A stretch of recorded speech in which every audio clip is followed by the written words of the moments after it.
With 7 sets and counting, Ravnica has become one of Magic's most beloved settings. In this episode, we're going to cover the very beginning.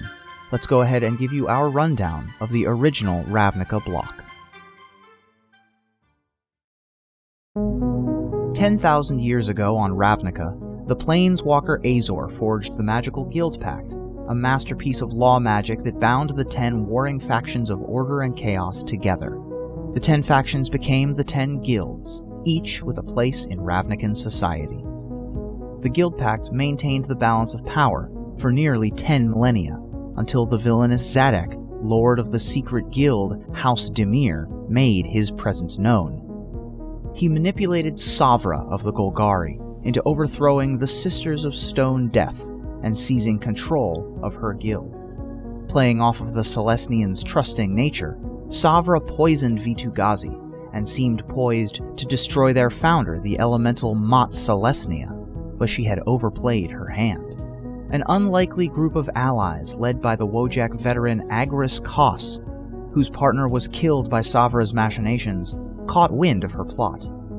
But when the Boros soldier arrived, Zadok revealed himself and murdered Savra, draining the power of the Celestian elemental.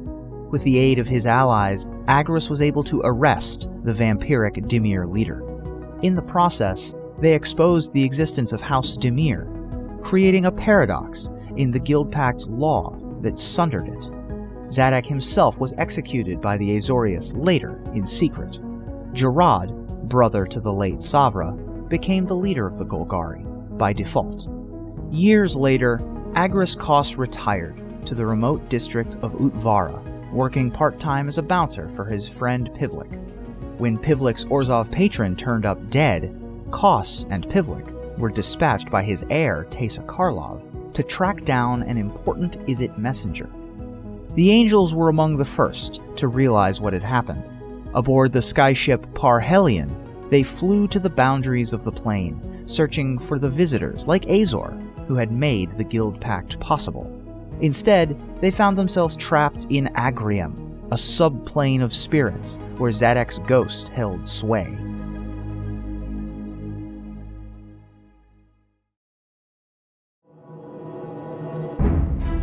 Unbeknownst to Teysa, the Karlov Patriarch had been manipulating her to gain a seat on the Ghost Council. Worse, he had been colluding with the Izzet mage Zomaj Hawk to incubate dragon eggs in a bid to overthrow Niv-Mizzet's leadership of the guild. Teysa mounted a resistance, but Kos was killed, bringing down the mad Izzet's dragons. His spirit became bound to the Azorius Senate, a stipulation of his Wojak contract.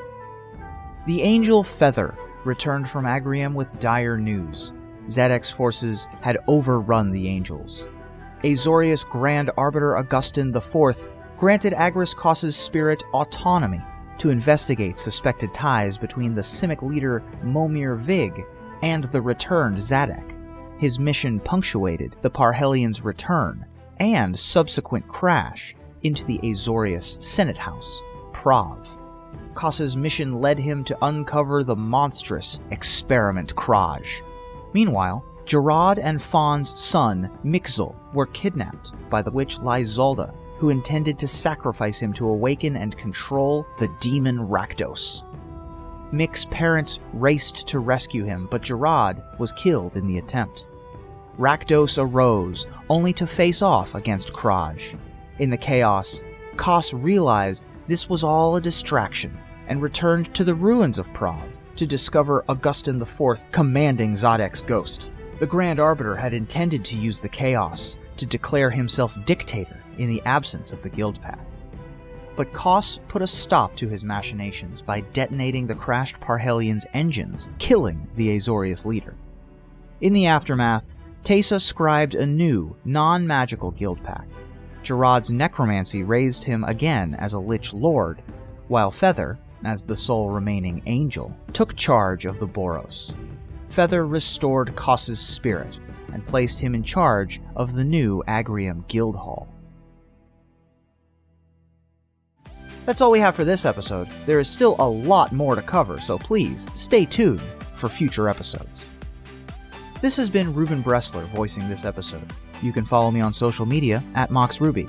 You can also catch me on Magic Mics, live on Wednesday nights at twitch.tv/magicmics, and Twitter. You can also catch me on Ravnica, The Broken Pact, the Dungeons & Dragons live play crossover show with Magic the Gathering, using the brand new Guildmaster's Guide to Ravnica, Saturdays on twitch.tv/D&D and twitch.tv/savingthrowshow. This episode was written by Jay Annelli.